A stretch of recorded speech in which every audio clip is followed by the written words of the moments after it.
애 울음소리도 재수없네. 당장 도장 찍고 꺼져! 18시간 난산 끝에 겨우 아이를 낳은 저에게 남편이 내민 건 축하 꽃다발이 아니었습니다. 이혼 서류였어요. 너 말고 사랑하는 여자 생겼어. 깔끔하게 정리하자. 시어머니는 제 입원 가방을 바닥에 쏟아버리며 침을 뱉듯 말했습니다. 고아원 출신 주제에 시집 온 것만 해도 감사해야지, 이 더러운 년아! 링거 바늘이 꽂힌 팔목을 시어머니가 거칠게 잡아 끌었습니다. 피가 배어 나왔지만 아무도 신경 쓰지 않았어요. 저는 갓난아이를 품에 안은 채 차가운 병실 바닥에 내동댕이 쳐졌습니다. 그런데 정확히 30분 후 병실 안 풍경이 완전히 뒤바뀌었습니다. 바닥에 무릎 꿇고 이마를 찢는 건 저를 쫓아내려던 그들이었어요. 회장님, 제발 살려주십시오. 그 30분 동안 대체 무슨 일이 벌어진 걸까요? 고아원 출신 며느리의 정체는 과연 무엇이었을까요? 영상 시작하기 전에 무료인 구독 버튼과 좋아요 버튼을 지금 바로 눌러주세요. 본 영상의 내용은 현실적인 소재와 사회적 이슈를 바탕으로 재구성한 창작물입니다. 시청자분들의 몰입을 위해 극화된 에피소드이며 등장인물, 장소, 단체는 실제와 무관한 가상의 설정임을 밝힙니다. 오늘의 운명적인 이야기 지금 바로 시작하겠습니다. 병원 복도에는 소독약 냄새가 진하게 배어 있었습니다. 형광등 불빛 아래 하얗게 빛나는 바닥 위로 간호사들의 발걸음 소리가 규칙적으로 울려 퍼졌죠. 회복실 침대에 누운 한수진은 온몸에 힘이 하나도 남아있지 않았습니다. 18시간에 걸친 난산 끝에 겨우 아이를 낳았고 땀에 젖은 머리카락이 이마와 볼에 축축하게 달라붙어 있었습니다. 창밖으로는 흐린 하늘이 보였습니다. 금방이라도 비가 쏟아질 것 같은 먹구름이 낮게 깔려 있었고 병실 안에는 칙칙한 오후의 빛이 희미하게 스며들었습니다. 수지는 떨리는 손끝으로 옆에 누워있는 갓난아기의 조그만 손을 만져보았습니다. 아이의 손가락이 수진의 검지를 꼭 쥐었고 그 작은 온기가 손끝에서 심장까지 전해져 왔습니다. 수진의 눈가에 눈물이 고였습니다.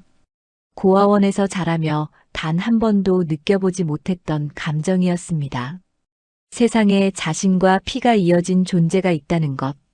그것만으로도 수지는 지난 18시간의 고통을 잊을 수 있을 것 같았습니다. 우리 아가, 엄마가 지켜줄게.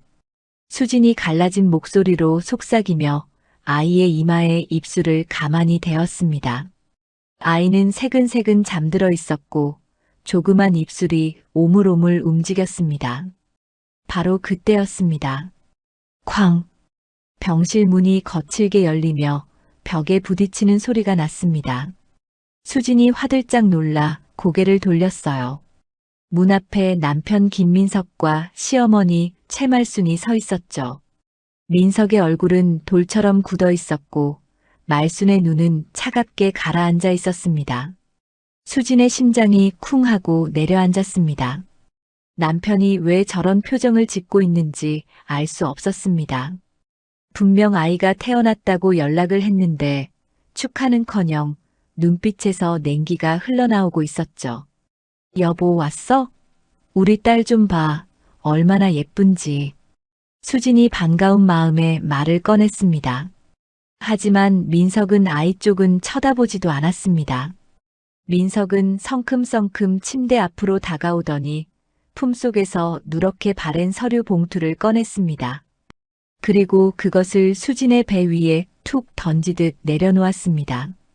이게 뭐야? 수진이 떨리는 손으로 봉투를 집어들었습니다.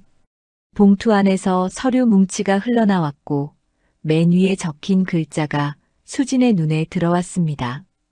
이혼 합의서. 수진의 손끝이 파르르 떨렸습니다. 민석아, 이게 무슨. 읽으면 알잖아. 도장 찍어. 민석이 팔짱을 끼며 퉁명스럽게 내뱉었습니다. 민석의 턱 근육이 단단하게 굳어 있었고 눈동자에는 아무런 감정도 담겨 있지 않았습니다.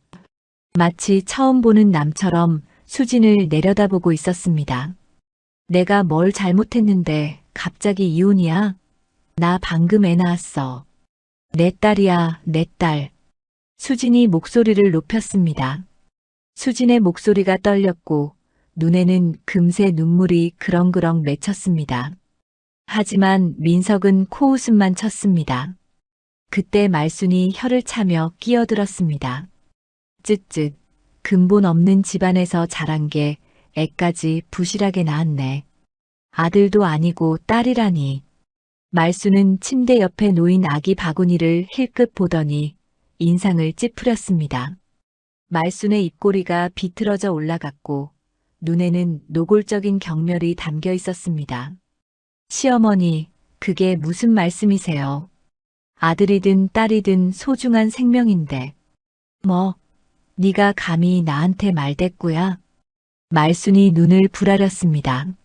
말순은 침대 옆 탁자 위에 놓인 수진의 입원 가방을 집어들더니 바닥에 거칠게 쏟아버렸습니다. 세면도구와 속옷 몇 장이 차가운 바닥 위로 흩어졌습니다. 고아원 출신 주제에 우리 집안에 시집 온 것만으로도 감사해야지. 네가 뭔데 우리 민석이한테 뭘 바라는 거야? 말순의 목소리가 복도까지 울려 퍼졌습니다. 지나가던 간호사 2명이 병실 안을 힐끗 쳐다보다가 민망한 듯 고개를 돌리고 발걸음을 재촉했습니다.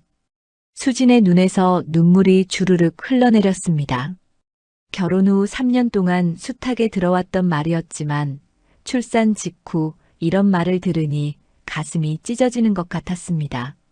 수진은 이를 악물고 민석을 쳐다보았습니다. 민석아, 어머님이 저러시는데 왜 아무 말도 안 해? 나 내 아내잖아. 민석은 수진의 말을 무시하고 주머니에서 핸드폰을 꺼냈습니다. 화면을 몇 번 터치하더니 수진의 얼굴 앞으로 들이밀었습니다. 화면에는 민석이 젊은 여자와 다정하게 셀카를 찍은 사진이 띄워져 있었습니다. 여자는 수진보다 훨씬 어려 보였고 민석의 어깨에 머리를 기댄 채 환하게 웃고 있었습니다. 너 말고 사랑하는 여자 생겼어. 그러니까 깔끔하게 정리하자. 민석이 담담하게 말했습니다. 어쩜 그리 당당한지 마치 오늘 저녁 메뉴를 말하듯 가벼운 어조였습니다. 수진의 머릿속이 하얘졌습니다. 심장이 멈춘 것 같았고 숨을 쉴 수가 없었습니다. 3년 동안 시댁 식구들에게 온갖 구박을 받으면서도 꾹 참고 살아온 것은 오직 남편 민석 때문이었습니다. 민석만은 자신의 편이라고, 민석만은 자신을 사랑한다고 믿었기 때문에 버틸 수 있었습니다. 거짓말이지? 민석아, 나한테 왜 이래? 수진이 울먹이며 민석의 소매를 잡았습니다. 하지만 민석은 수진의 손을 툭 뿌리치며 한 발 물러섰습니다. 민석의 눈썹 사이에 짜증스러운 주름이 잡혔습니다. 솔직히 그 애가 내 핏줄인지도 모르겠어. 네가 바람 피운 거 아니야? 뭐라고? 수진이 믿을 수 없다는 표정으로 민석을 쳐다보았습니다. 수진의 입술이 파르르 떨렸고 손등에는 핏줄이 불끈 솟아올랐습니다. 수진은 결혼 후 단 한 번도 다른 남자를 만난 적이 없었습니다. 민석아, 내가 3년 동안 어떻게 살았는지 네가 몰라서 그래. 새벽같이 일어나서 시어머니 밥 차리고 시아버지 약 챙기고. 시끄러워. 도장이나 찍어. 민석이 짜증스럽게 손을 내저었습니다. 민석은 품에서 도장과 인주를 꺼내 침대 위에 올려놓았습니다. 수지는 그제야 모든 것이 계획된 일이라는 것을 깨달았습니다. 남편이 미리 도장과 인주까지 준비해 온 것을 보니 오늘 이 자리에서 반드시 이혼 서류를 받아낼 작정이었던 것입니다. 수진의 가슴 속에서 무언가가 와르르 무너져 내리는 느낌이었습니다. 싫어. 난 이혼 안 해. 수진이 고개를 저었습니다. 수진의 목소리는 떨렸지만 눈빛만은 단단했습니다. 민석의 눈썹이 꿈틀거렸습니다. 민석은 수진이 순순히 도장을 찍을 줄 알았던 모양이었습니다. 민석이 한 발짝 다가서며 손을 들어 올렸습니다. 바로 그때 갓난아기가 크게 울음을 터뜨렸습니다. 아기의 울음소리가 병실 안을 가득 채웠고 민석은 인상을 찌푸리며 손을 내렸습니다. 아, 시끄러워. 애 울음소리도 재수가 없다. 민석이 귀를 막으며 투덜거렸습니다. 재수가 없다니, 이 아이가 내 딸이야. 수진이 아이를 품에 안으며 소리쳤습니다. 아이는 수진의 품에 안기자 울음을 조금 그쳤지만 여전히 칭얼거리고 있었습니다. 수진은 아이의 등을 토닥이며 달래주었습니다. 말순이 한숨을 푹 내쉬며 민석에게 말했습니다. 민석아, 전현한테 뭘 기대하냐. 저 꼴 좀 봐라. 고아원에서 눈치밥 먹고 자란 게 어디 안 가. 말순은 코를 찡그리며 수진을 훑어보았습니다. 땀에 절은 머리카락, 부어오른 눈두덩이, 핏기 없는 입술. 말순의 눈에 수진은 그저 더럽고 초라한 여자일 뿐이었습니다. 민석이 수진을 내려다보며 말했습니다. 집에 가봤자 소용없어. 내 짐은 이미 다 내다버렸으니까. 수진의 눈이 휘둥그레졌습니다. 뭐라고? 내 짐을 버렸다고? 들었잖아. 전세 계약도 끝났어. 넌 이제 갈 데가 없는 거야. 민석이 입꼬리를 비틀어 올리며 말했습니다. 수진의 온몸에서 힘이 빠졌습니다. 민석이 이렇게까지 치밀하게 준비해왔다는 사실이 믿기지 않았습니다. 사실 민석은 수진이 입원한 사이 이미 모든 것을 계획해 두었습니다. 전세 보증금을 몰래 빼돌려 상간녀 명의의 오피스텔을 계약했고 수진의 옷가지와 살림살이는 폐기물 업체를 불러 전부 버려버렸습니다. 수진을 빈털터리로 만들어 내쫓는 것, 그것이 민석의 계획이었습니다. 퇴원하면 알아서 나가. 병원비는 네가 내든 말든 내 알 바 아니야. 민석이 시계를 힐끗 보며 말했습니다. 수진은 더 이상 버틸 힘이 없었습니다. 링거가 꽂힌 팔에 힘이 풀리며 침대에서 미끄러지듯 바닥에 주저앉았습니다. 차가운 바닥의 한기가 엉덩이를 타고 온몸으로 퍼져나갔습니다. 수진은 아이를 꼭 껴안고 오열했습니다. 왜 나한테 이래? 내가 뭘 잘못했는데. 수진의 울음소리가 병실 안을 가득 채웠습니다. 아이도 엄마의 슬픔을 느끼는지 더 크게 울어댔습니다. 민석은 그런 수진을 차갑게 내려다보았습니다. 민석의 얼굴에는 짜증과 지루함만이 가득했고 단 한 점의 미안함도 없었습니다. 바로 그때였습니다. 복도 끝에서 웅성거리는 소리가 들려왔습니다. 규칙적이고 무거운 발소리가 점점 가까워졌습니다. 수진이 눈물에 젖은 눈으로 고개를 돌려 복도 쪽을 바라보았습니다. 검은 양복을 입은 건장한 남자들이 대열을 맞춰 뛰어오고 있었습니다. 10명이 넘는 경호원들이었습니다.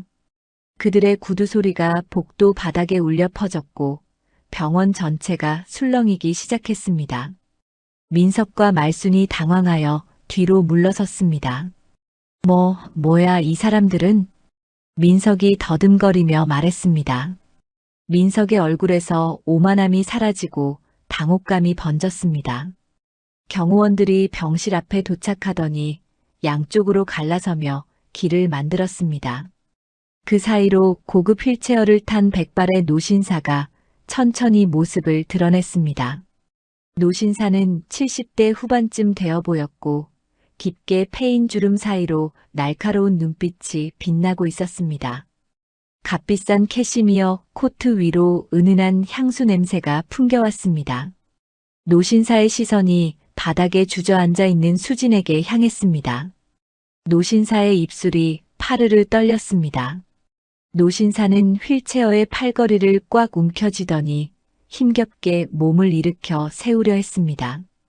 옆에 서 있던 젊은 남자가 황급히 노신사를 부축했습니다. 노신사의 눈에 눈물이 그렁그렁 맺혔습니다. 떨리는 목소리가 병실 안을 울렸습니다. 수진아, 내 손녀 수진아. 병실 안에 무거운 침묵이 내려앉았습니다. 노신사의 목소리가 메아리처럼 벽에 부딪혀 돌아왔죠. 수진은 눈물에 젖은 얼굴로 노신사를 올려다보았습니다. 낯선 노인이 자신을 손녀라고 부르는 상황이 도무지 이해되지 않았어요. 저를 아세요? 수진이 떨리는 목소리로 물었습니다. 노신사는 부축을 받으며 휠체어에서 일어나 비틀거리는 걸음으로 수진에게 다가왔습니다. 노신사의 눈가에는 눈물이 흘러내리고 있었고 주름진 손이 부들부들 떨리고 있었죠. 노신사가 수진의 앞에 무릎을 꿇듯 주저앉았습니다. 수진아, 이 할아비를 용서해라. 너를 20년이나 찾았다. 노신사가 수진의 손을 덥석 잡으며 오열했습니다. 노신사의 손은 차가웠지만 그 떨림에는 20년간의 그리움이 고스란히 담겨 있었어요. 민석이 어리둥절한 표정으로 한 발 앞으로 나섰습니다. 저기요, 노인장. 지금 뭐 하시는 겁니까? 여긴 제 아내 병실인데. 민석의 목소리에는 불안함이 섞여 있었습니다. 아까까지의 오만한 태도는 온데간데 없이 사라졌죠. 노신사 옆에 서 있던 젊은 남자가 앞으로 나섰습니다. 30 중반쯤 되어 보이는 남자였고 단정하게 빗어 넘긴 머리카락과 날카로운 눈매가 인상적이었습니다. 남자의 양복은 한눈에 봐도 고급스러웠고 손목에는 값비싼 시계가 채워져 있었어요. 저는 태경그룹 비서실장 강태주입니다. 태주가 차가운 목소리로 말했습니다. 태경그룹이요? 민석의 얼굴이 순식간에 하얗게 질렸습니다. 태경그룹이라면 대한민국에서 5손가락 안에 드는 대기업이었죠.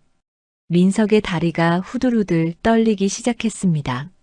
말순도 입을 벌린 채 아무 말도 하지 못했습니다. 말순의 눈이 휘둥그레졌고 손에 들고 있던 핸드백이 바닥으로 떨어졌어요. 태주가 수진을 향해 고개를 숙였습니다. 아가씨, 이분은 태경그룹 장 회장님이십니다. 회장님께서 20년간 찾아 헤매셨던 친손녀가 바로 아가씨세요. 수진의 머릿속이 하얘졌습니다.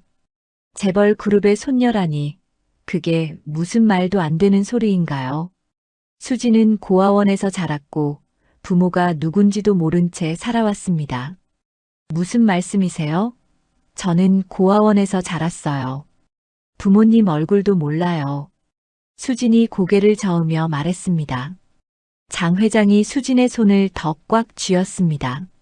장 회장의 눈에서 눈물이 뚝뚝 떨어졌어요. 내 아버지는 내 외아들이었다. 20년 전 교통사고로 내 부모가 세상을 떠났고 너는 사고 현장에서 실종됐지. 그 후로 할아비가 전국을 다 뒤졌다. 장 회장의 목소리가 떨렸습니다. 장 회장은 수진의 왼쪽 어깨를 가리켰어요. 내 어깨에 화상 흉터가 있지? 3살 때 뜨거운 물에 댄 자국이야. 내가 병원에 업고 뛰어갔었다. 수진의 눈이 커졌습니다. 수진의 왼쪽 어깨에는 정말로 희미한 화상 흉터가 있었죠. 고아원에서도 그 흉터가 어디서 생긴 건지 아무도 알려주지 않았습니다. 태주가 서류 가방에서 봉투를 꺼냈습니다. 유전자 검사 결과입니다. 이미 고아원 기록과 당시 사고 현장의 증거들을 모두 대조했습니다. 아가씨가 회장님의 친손녀라는 사실은 의심의 여지가 없어요. 수지는 멍하니 서류를 받아들었습니다. 검사 결과지에는 99.9%의 일치율이 적혀 있었죠. 수진의 손이 파르르 떨렸습니다. 이게 진짜예요? 수진이 믿을 수 없다는 표정으로 물었습니다.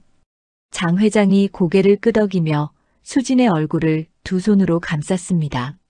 장 회장의 눈에는 애틋함이 가득했어요. 수진아, 이제 할아비가 다 지켜줄게. 다시는 아무도 널 괴롭히지 못하게 할 거야.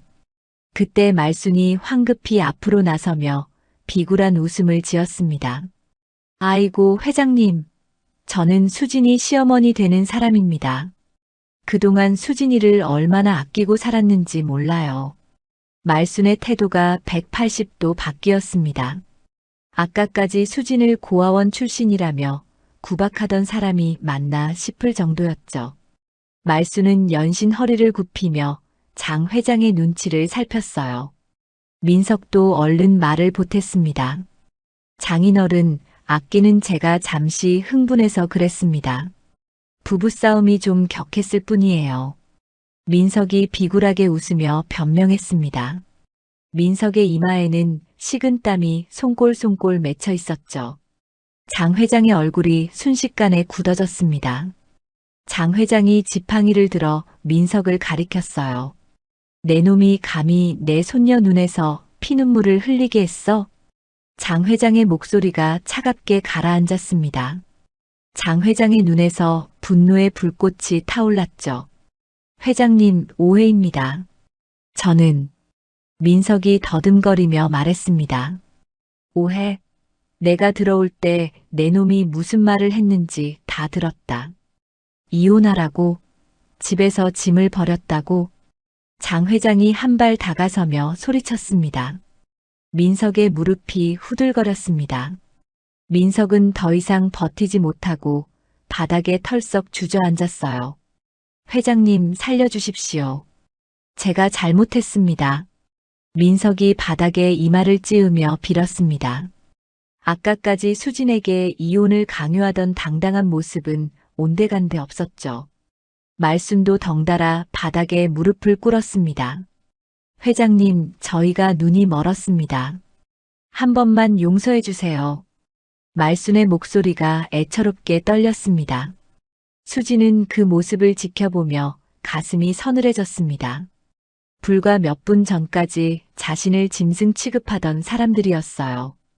이제 와서 저렇게 빌다니, 인간이 어떻게 저렇게 뻔뻔할 수 있는지 수지는 이해할 수 없었습니다. 장 회장이 경호원들에게 손짓했습니다.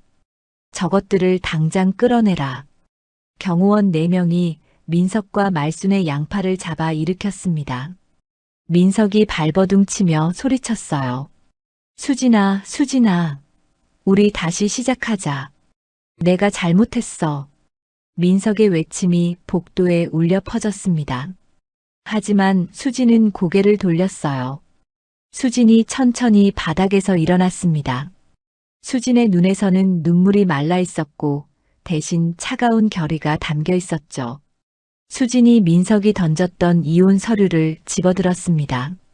수진은 그 서류를 민석의 면전에서 갈기갈기 찢어버렸습니다. 종이 조각들이 하얀 눈처럼 바닥에 흩날렸어요. 네가 원한 대로 해줄게. 이혼해. 수진이 차가운 목소리로 말했습니다. 수진의 목소리에는 더 이상 떨림이 없었어요. 민석의 얼굴이 일그러졌습니다. 수진아, 그러지 마. 내가 정말 잘못했어. 다시 한 번만 기회를 줘. 민석이 애원했습니다. 수진은 대답하지 않았습니다. 수진은 아이를 품에 더 꼭 안고 민석에게 등을 돌렸어요. 태주가 앞으로 나서며 말했습니다. 앞으로 아가씨에게 10m 이내로 접근하면 법적 조치를 취하겠습니다.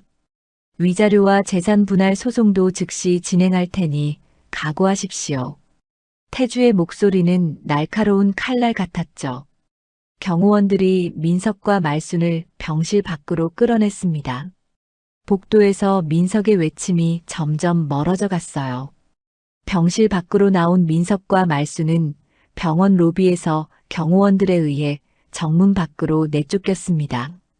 지나가던 사람들이 수군거리며 그들을 쳐다봤죠.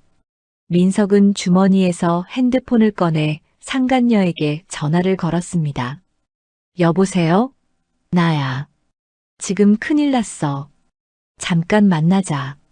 하지만 전화기에서는 기계음만 흘러나왔습니다. 상간녀는 이미 상황을 눈치채고 전화번호를 바꿔버린 뒤였어요. 민석이 절망적인 표정으로 하늘을 올려다보았습니다. 하늘에서는 빗방울이 떨어지기 시작했죠. 병실 안에서 장 회장이 수진의 손을 꼭 잡았습니다. 수진아, 이제 할아비 곁으로 가자. 네가 있어야 할 곳은 여기가 아니야. 장 회장의 목소리가 따뜻했습니다. 수진의 눈에 다시 눈물이 고였습니다. 이번에는 슬픔의 눈물이 아니었어요. 태어나서 처음으로 가족이라고 부를 수 있는 사람이 생겼다는 사실에 수진의 가슴이 벅차올랐습니다. 할아버지. 수진이 떨리는 목소리로 장 회장을 불렀습니다. 장 회장이 수진을 품에 안았습니다. 장 회장의 품에서는 따뜻한 온기가 전해져 왔어요. 수진은 그 품에 안겨 소리 없이 울었습니다. 태주가 조용히 휠체어를 가져왔습니다. 아가씨, VVIP 병실을 준비해 두었습니다. 일단 이동하시죠. 태주가 공손하게 말했습니다. 수진은 고개를 끄덕이며 장 회장의 손을 잡고 병실을 나섰습니다. 복도 양쪽으로 경호원들이 도열해 있었고 병원 직원들이 고개를 숙여 인사했죠. 불과 1시간 전까지 천대받던 산모가 이제는 재벌가의 상속녀로서 대접받고 있었습니다. VVIP 병실은 호텔 스위트룸 같았습니다. 넓은 창 밖으로 서울 시내가 한눈에 내려다 보였고 고급스러운 가구와 꽃장식이 놓여 있었어요. 장 회장이 수진의 손을 꼭 잡으며 말했습니다. 수진아, 이제 아무 걱정하지 마라. 할아비가 다 지켜줄게. 수진은 장 회장의 눈을 바라보았습니다. 거기에는 20년간의 그리움과 미안함, 그리고 손녀를 향한 깊은 사랑이 담겨 있었죠. 수진은 품에 안긴 아이를 내려다보았습니다. 아이는 새근새근 잠들어 있었어요. 수진은 아이의 이마에 입을 맞추며 속으로 다짐했습니다. 이제부터는 다르게 살겠다고요. 더 이상 당하고만 살지 않겠다고요. 창밖으로 빗줄기가 쏟아지기 시작했습니다. 하지만 수진의 마음속에는 처음으로 따뜻한 햇살이 비치고 있었습니다. 일주일이 지났습니다. 수진은 태경그룹 본가 저택에서 장 회장의 극진한 보살핌을 받으며 산후조리를 시작했죠. 저택은 서울 외곽의 한적한 곳에 자리 잡고 있었고 드넓은 정원에는 계절마다 다른 꽃들이 피어났습니다. 수진이 머무는 방은 2층 남향이었고 큰 창문 너머로 정원의 분수대가 보였어요. 아침마다 가정부가 따뜻한 미역국과 흰쌀밥을 가져다 주었습니다. 장 회장은 하루에도 몇 번씩 수진의 방을 찾아와 손녀와 증손녀의 얼굴을 들여다보았죠. 수진은 태어나서 처음으로 누군가에게 보살핌을 받는다는 것이 어떤 느낌인지 알게 되었습니다. 수진아, 밥은 먹었니? 미역국이 입에 맞더냐? 장 회장이 지팡이를 짚고 방으로 들어오며 물었습니다. 네, 할아버지. 너무 잘 먹고 있어요. 수진이 웃으며 대답했습니다. 하지만 수진의 마음 한편에는 여전히 불안함이 남아 있었어요. 이 모든 것이 꿈만 같았고 언제 깨어날지 모른다는 두려움이 있었죠. 장 회장이 아기 침대에 누워있는 증손녀를 내려다보았습니다. 장 회장의 주름진 얼굴에 미소가 번졌어요. 우리 증손녀 많이 컸구나. 눈매가 수진이 어릴 때랑 똑같아. 장 회장이 아이의 볼을 조심스럽게 어루만지며 말했습니다. 수진은 그런 장 회장의 모습을 바라보며 가슴이 뭉클해졌습니다. 3년간의 결혼 생활 동안 시댁에서 단 한 번도 느껴보지 못한 따뜻함이었죠. 그때 저택 1층에서 웅성거리는 소리가 들려왔습니다. 수진이 창문 쪽으로 고개를 돌렸어요. 정원 쪽으로 검은색 세단 한 대가 들어오고 있었습니다. 장 회장의 얼굴이 순간 굳어졌습니다. 벌써 왔군. 장 회장이 낮은 목소리로 중얼거렸습니다. 장 회장의 눈빛이 차갑게 가라앉았죠. 할아버지, 누가 오신 거예요? 수진이 조심스럽게 물었습니다. 장 회장이 깊은 한숨을 내쉬었습니다. 내 동생이다. 태경그룹 부회장이지. 장 회장의 목소리에는 복잡한 감정이 담겨 있었어요. 잠시 후 방문이 열리고 60대 중반의 남자가 들어섰습니다. 남자는 키가 크고 체격이 좋았으며 날카로운 눈매가 인상적이었죠. 고급스러운 양복을 빳빳하게 차려입었고 손목에는 금색 시계가 번쩍였습니다. 장 부회장이었어요. 장 부회장은 방 안을 천천히 둘러보다가 수진에게 시선을 고정했습니다. 장 부회장의 눈빛이 수진을 위아래로 훑었죠. 마치 물건을 감정하듯 차갑고 날카로운 시선이었습니다. 형님, 이 여자가 그 손녀라는 애입니까? 장 부회장이 코웃음을 치며 말했습니다. 장 회장의 눈썹이 꿈틀거렸습니다. 그 여자가 아니라 수진이다. 내 손녀 이름을 제대로 불러라. 장 회장이 단호하게 말했습니다. 장 부회장이 피식 웃으며 소파에 털썩 앉았습니다. 장 부회장은 다리를 꼬고 앉아 수진을 빤히 쳐다보았어요. 형님, 솔직히 말씀드리죠. 어디서 굴러들어온지도 모르는 여자를 손녀랍시고 본가에 들인 게 말이 됩니까? 장 부회장의 목소리가 비아냥거리는 투였습니다. 수진의 얼굴이 굳어졌습니다. 장 부회장의 눈빛에서 노골적인 적대감이 느껴졌죠. 수진은 무의식적으로 아기 침대 쪽으로 한 발 물러섰습니다. 유전자 검사 결과가 있다. 수진이는 틀림없는 내 손녀야. 장 회장이 지팡이를 바닥에 탁 내려치며 말했습니다. 유전자 검사?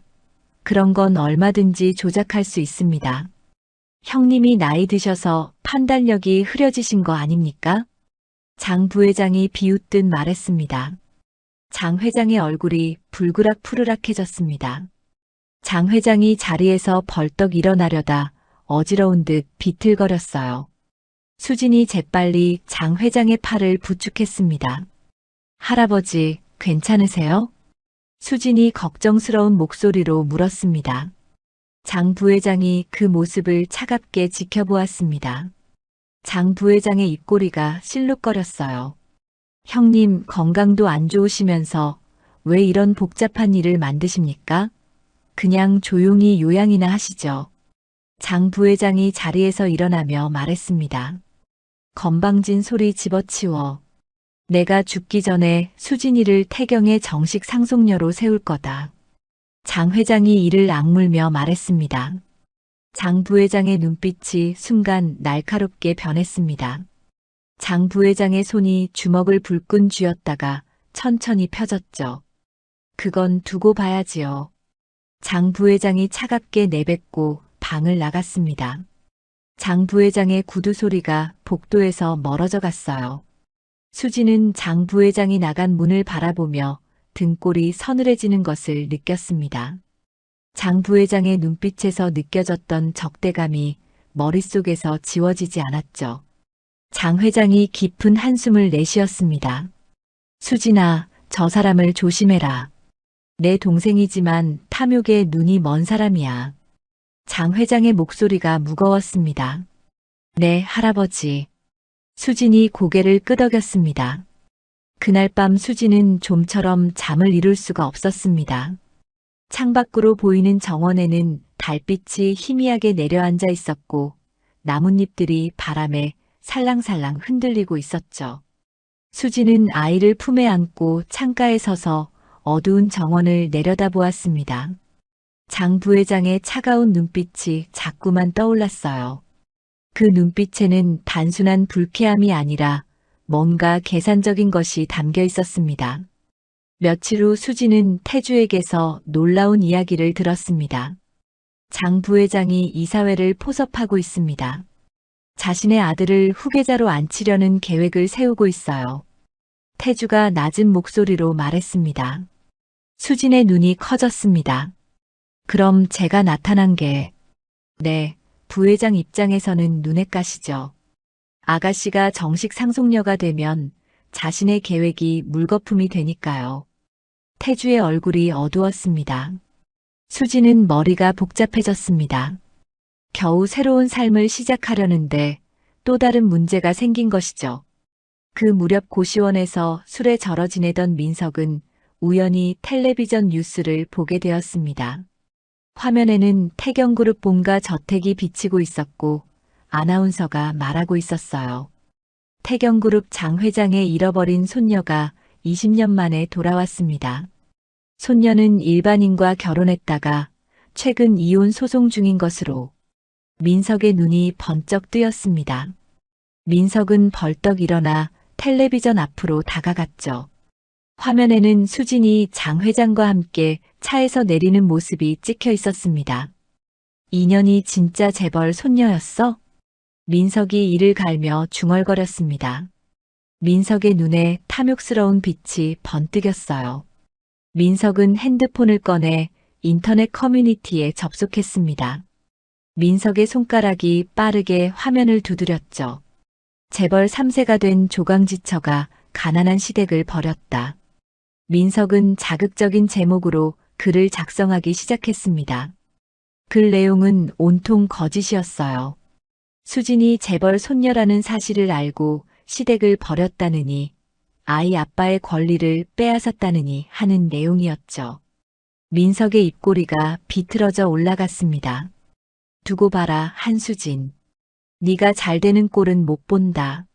민석이 혼잣말로 중얼거렸습니다. 글은 순식간에 퍼져나갔습니다. 조회수가 폭발하며 실시간 검색어에 오르기 시작했죠. 각종 언론사에서 기사를 쏟아내기 시작했고 태경그룹 홍보실에는 사실 확인을 요청하는 전화가 빗발쳤습니다. 장 부회장은 이 상황을 지켜보며 입꼬리를 올렸습니다. 장 부회장은 즉시 이사회를 소집했어요. 여러분도 보셨겠지만 저 여자 때문에 우리 그룹 이미지가 엉망이 되고 있습니다. 스캔들을 일으키는 사람이 어떻게 상속녀가 될 수 있겠습니까? 장 부회장이 이사들 앞에서 목소리를 높였습니다. 이사들이 고개를 끄덕이며 수군거리기 시작했죠. 본가 저택에서 수지는 밤잠을 설치며 괴로워했습니다. 인터넷에는 온갖 악플이 쏟아지고 있었고 모르는 번호로 협박 전화까지 걸려왔어요. 수지는 아이를 품에 안고 어두운 방에서 울었습니다. 장 회장은 건강이 급격히 나빠져 침대에 누워 지내야 했습니다. 장 회장이 나서서 수진을 보호해주고 싶어도 몸이 따라주지 않았죠. 며칠 후 민석은 기자들을 대동하고 태경그룹 본사 앞에 나타났습니다. 민석은 피켓을 들고 1인 시위를 시작했어요. 아이 아빠로서의 권리를 되찾겠습니다. 한수진은 답하라. 민석이 카메라 앞에서 외쳤습니다. 민석의 얼굴에는 뻔뻔한 표정이 가득했죠. 수진은 텔레비전으로 그 장면을 지켜보았습니다. 수진의 손이 부들부들 떨렸어요. 분노와 억울함이 가슴속에서 끓어올랐습니다. 수진은 태주를 불렀습니다. 태주 씨, 더 이상 이렇게 당하고만 있을 수 없어요.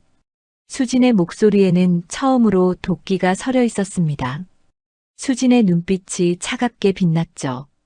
어떻게 하실 생각이세요? 태주가 조심스럽게 물었습니다. 수진이 창밖을 바라보며 말했습니다. 전면전이요. 저 사람이 뭘 했는지 세상에 다 밝힐 거예요. 수진의 목소리는 낮았지만 단단했습니다. 더 이상 울기만 하던 수진이 아니었어요. 태주는 수진의 말을 듣자마자 움직이기 시작했습니다. 태주는 비서실 정보팀을 가동하여 민석의 뒤를 캐기 시작했죠. 본가 저택 1층에 마련된 회의실에서 태주는 밤새 서류를 검토하고 전화를 돌렸습니다. 사흘이 지났습니다. 태주가 두툼한 서류 봉투를 들고 수진의 방을 찾아왔어요. 태주의 얼굴에는 자신감이 서려 있었습니다. 아가씨, 다 찾았습니다. 태주가 서류 봉투를 테이블 위에 올려놓으며 말했습니다. 수진이 서류를 펼쳐보았습니다. 첫 번째 서류에는 민석이 도박 사이트에 접속한 기록이 빼곡하게 적혀 있었어요.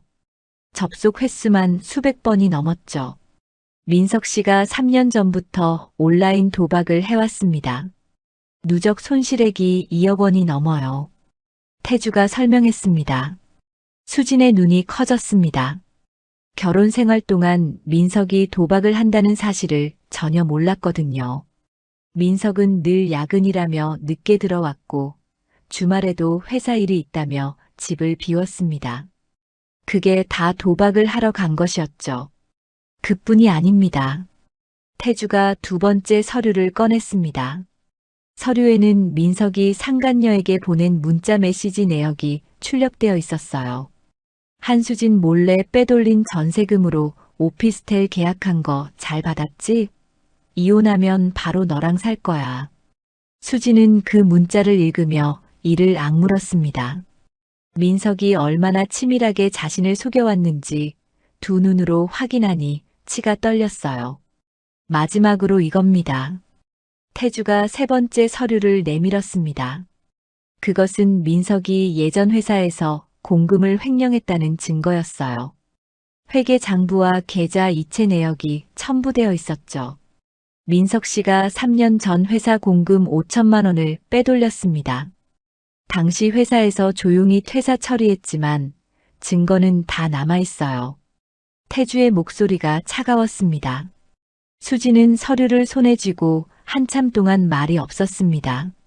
3년간의 결혼 생활이 주마등처럼 스쳐 지나갔어요. 민석의 다정한 미소, 달콤한 말들, 그 모든 것이 거짓이었다는 사실에 가슴이 메어왔죠. 아가씨, 괜찮으세요? 태주가 조심스럽게 물었습니다. 수진이 고개를 들었습니다. 수진의 눈에는 눈물 대신 차가운 결의가 담겨 있었어요. 괜찮아요. 이제 확실히 끝낼 수 있겠네요. 수진의 목소리가 단단했습니다. 태주는 그런 수진을 묵묵히 바라보았습니다. 병원에서 처음 만났을 때 바닥에 주저앉아 울던 여자가 맞나 싶을 정도로 수진은 달라져 있었죠. 태주의 가슴 한편에서 묘한 감정이 스쳐 지나갔습니다. 그날 밤부터 태주는 수진에게 경영 수업을 시작했습니다. 회의실 테이블 위에는 재무제표와 경영 자료가 수북이 쌓였어요. 재무제표는 회사의 건강 상태를 보여주는 거예요. 이 숫자들을 읽을 줄 알아야 회사가 어떻게 돌아가는지 파악할 수 있죠. 태주가 차근차근 설명했습니다. 수지는 고개를 끄덕이며 열심히 받아 적었습니다. 처음에는 낯선 용어들이 어려웠지만 태주의 설명을 듣고 또 들으니 조금씩 이해가 되기 시작했어요. 주주들을 상대할 때는 자신감이 중요합니다. 눈을 똑바로 쳐다보고 목소리는 낮지만 또렷하게. 태주가 말했습니다. 수진이 태주의 눈을 똑바로 쳐다보며 따라했죠. 태주는 수진의 눈빛에서 흔들림이 사라진 것을 느꼈습니다. 늦은 밤 회의가 끝나고 태주가 자리에서 일어나려는데 수진이 말했어요. 태주 씨, 고마워요. 이렇게까지 해주시지 않아도 되는데. 수진의 목소리가 부드러웠습니다. 태주가 멈칫하며 수진을 바라보았습니다.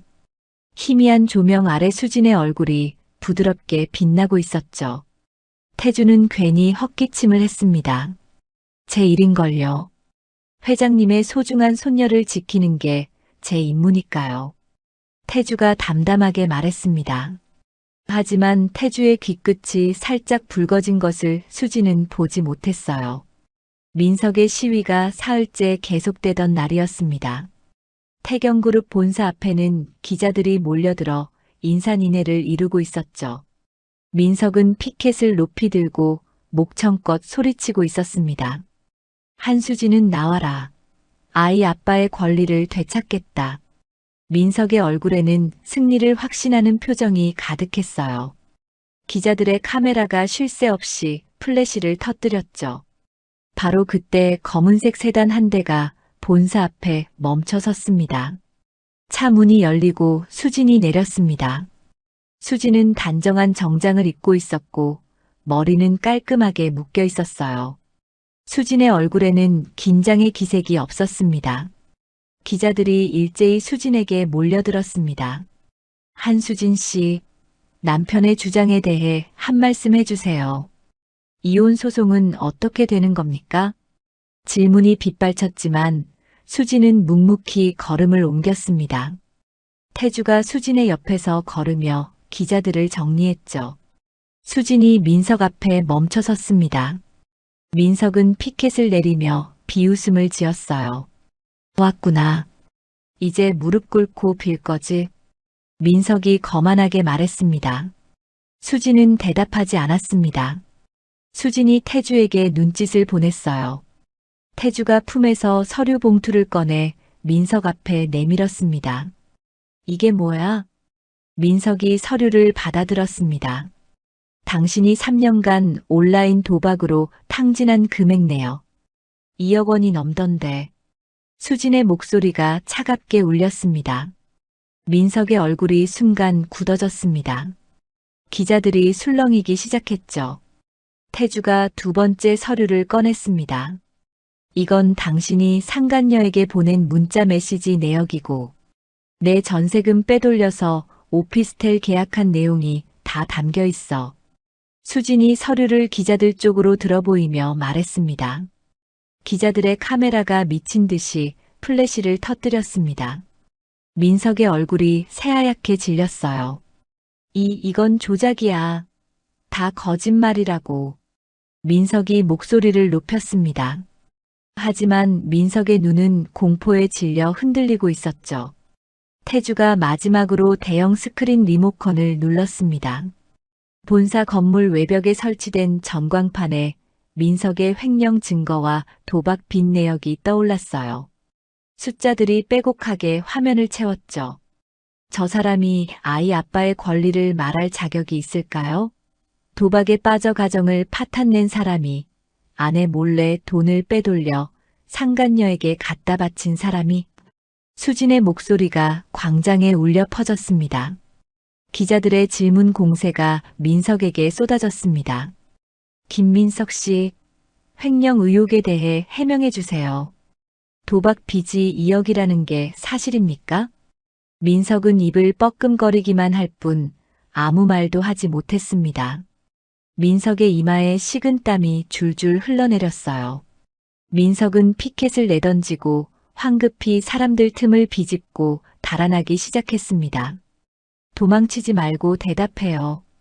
기자들이 민석을 뒤쫓았지만 민석은 골목으로 사라져버렸죠. 수진은 그 모습을 지켜보며 가슴속에서 무언가가 시원하게 뚫리는 것을 느꼈습니다.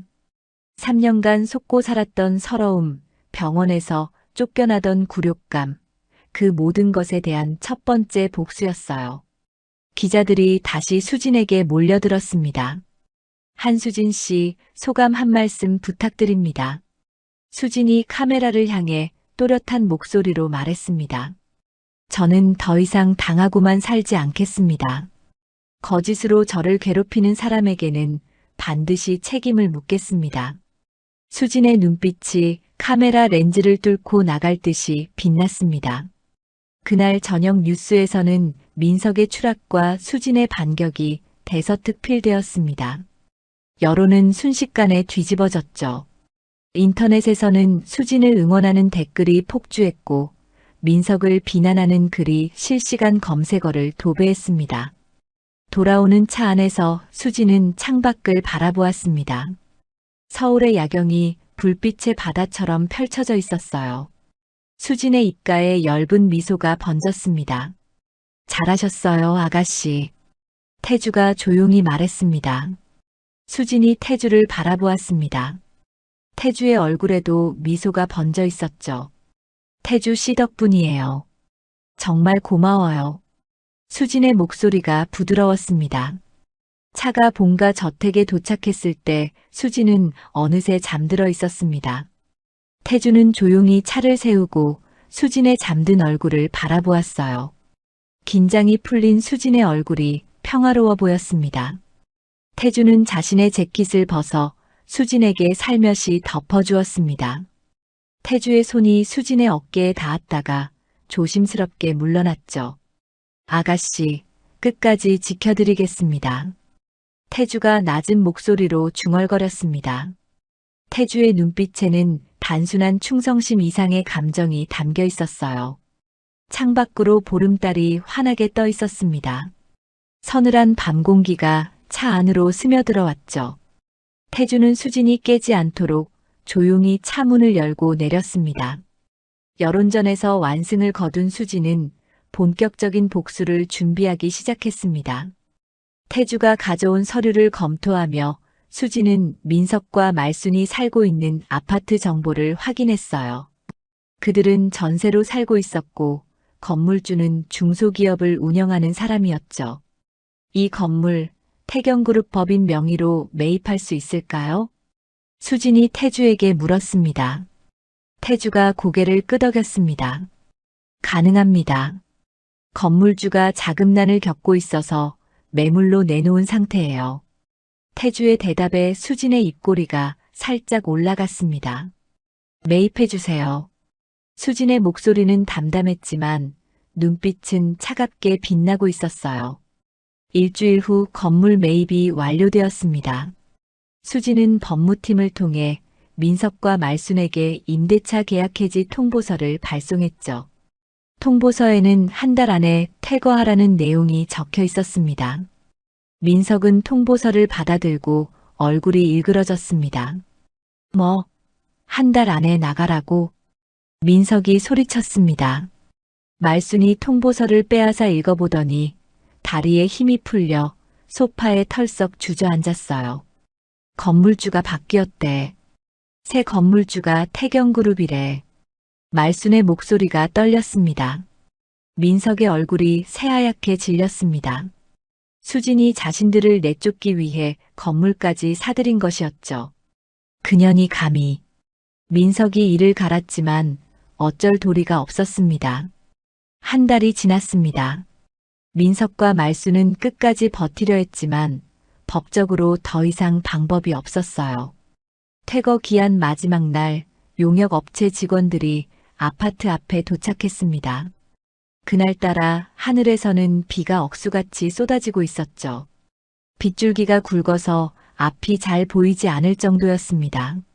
민석과 말순의 짐이 하나둘 아파트 밖으로 옮겨졌습니다. 낡은 소파, 헌 옷가지들, 이불 보따리가 빗속에 쌓여갔어요. 말순은 짐 더미 위에 주저앉아 통곡했습니다. 아이고, 이게 무슨 날벼락이야. 아이고. 말순의 울음소리가 빗소리에 섞여 처량하게 울려 퍼졌습니다. 민석은 젖은 머리카락을 쓸어넘기며 멍하니 허공을 응시했어요. 불과 2달 전까지만 해도 수진을 쫓아내려 했던 자신이 이제는 길바닥에 나앉게 되었죠. 바로 그때 검은색 롤스로이스 한 대가 천천히 다가와 그들 앞에 멈춰 섰습니다. 뒷좌석 창문이 스르륵 내려갔어요. 창문 너머로 우아한 정장 차림의 수진이 모습을 드러냈습니다. 수진의 머리는 단정하게 올려 묶여 있었고 귀에는 진주 귀걸이가 빛나고 있었죠. 수진의 입가에는 싸늘한 미소가 번져 있었습니다. 말순이 수진을 발견하고 허겁지겁 차 쪽으로 달려왔습니다. 빗물에 젖은 말순의 모습은 처참했어요. 머리카락이 얼굴에 들러붙어 있었고 옷은 흠뻑 젖어 몸에 달라붙어 있었죠. 말순이 차문에 매달리며 애원했습니다. 며느라가, 시어머니가 잘못했어. 제발 한 번만 용서해줘. 말순의 목소리가 울먹였습니다. 수진은 말순을 차갑게 내려다보았습니다. 수진의 눈빛에는 단 한 점의 동정도 담겨 있지 않았어요. 시어머니 기억나세요? 병원에서 저한테 뭐라고 하셨는지. 수진의 목소리가 낮게 울렸습니다. 그건. 말순이 말문이 막혔습니다. 근본 없는 집안에서 자랐다고 하셨죠. 고아원 출신 주제에 감사할 줄 모른다고도 하셨고요. 수진이 또박또박 말했습니다. 말순의 얼굴이 창백하게 변했어요. 제가 애 낳고 링거 꽂고 있을 때 팔을 잡아 끌던 거 기억나세요? 그때 저 얼마나 아팠는지 아세요? 수진의 목소리가 떨렸습니다. 분노가 아니라 그동안 참아왔던 서러움이 올라오는 떨림이었죠. 말순이 무릎을 꿇으며 빌었습니다. 잘못했어. 내가 잘못했어. 제발. 수진은 태주에게 눈짓을 보냈습니다. 태주가 차문을 닫았어요. 차가 천천히 출발했고 말수는 빗속에 무릎 꿇은 채 남겨졌습니다. 차 안에서 수지는 눈을 감았습니다. 가슴 속에서 무언가가 시원하게 뚫리는 느낌과 동시에 씁쓸한 감정이 올라왔어요. 복수는 달콤하다고 했지만 막상 해보니 그렇게 달콤하지만은 않았죠. 괜찮으세요? 태주가 조심스럽게 물었습니다. 수진이 고개를 끄덕였습니다. 괜찮아요. 이제 시작일 뿐이니까. 수진의 목소리가 단단했습니다. 며칠 후 민석은 경찰에 긴급 체포되었습니다. 태주가 검찰에 넘긴 횡령 증거가 결정적이었죠. 민석은 수갑을 찬 채 기자들의 플래시 세례를 받으며 구치소로 끌려갔습니다. 억울합니다. 저는 누명을 쓴 겁니다. 민석이 카메라 앞에서 소리쳤지만 아무도 그의 말을 믿지 않았어요. 뉴스에서 민석의 체포 소식이 속보로 전해졌습니다. 수진은 장 회장의 병실에서 그 뉴스를 함께 시청했죠. 수진아, 잘했다. 장 회장이 수진의 손을 꼭 잡으며 말했습니다. 장 회장의 얼굴에는 대견함이 가득했어요. 할아버지 덕분이에요. 수진이 장 회장에게 미소 지었습니다. 장 회장이 기침을 하며 말했습니다. 수진아, 우리 증손녀 100일 잔치를 크게 하자꾸나. 그룹 창립 기념일과 함께 말이다. 장 회장의 눈이 반짝였습니다. 네, 할아버지. 수진이 고개를 끄덕였습니다. 한 달 후 태경그룹 본사 대강당에서 성대한 행사가 열렸습니다. 창립 기념일과 아이의 100일 잔치를 겸한 자리였죠. 정재계 인사 수백 명이 초청되었고 대강당은 화려한 꽃장식으로 가득 찼습니다. 수진은 아이를 안고 단상에 올랐습니다. 수진의 드레스는 은은한 샴페인 색이었고 목에는 진주 목걸이가 걸려 있었어요. 조명이 수진을 비추자 대강당 안이 조용해졌습니다. 안녕하십니까?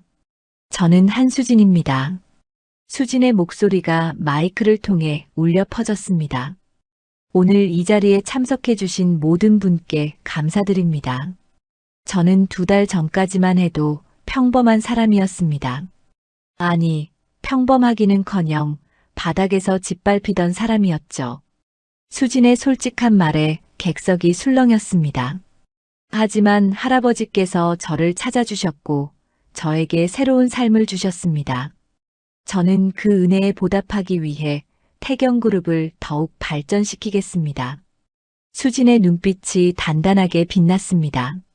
앞으로 태경그룹은 투명하고 정직한 경영으로 사회에 기여하는 기업이 될 것입니다.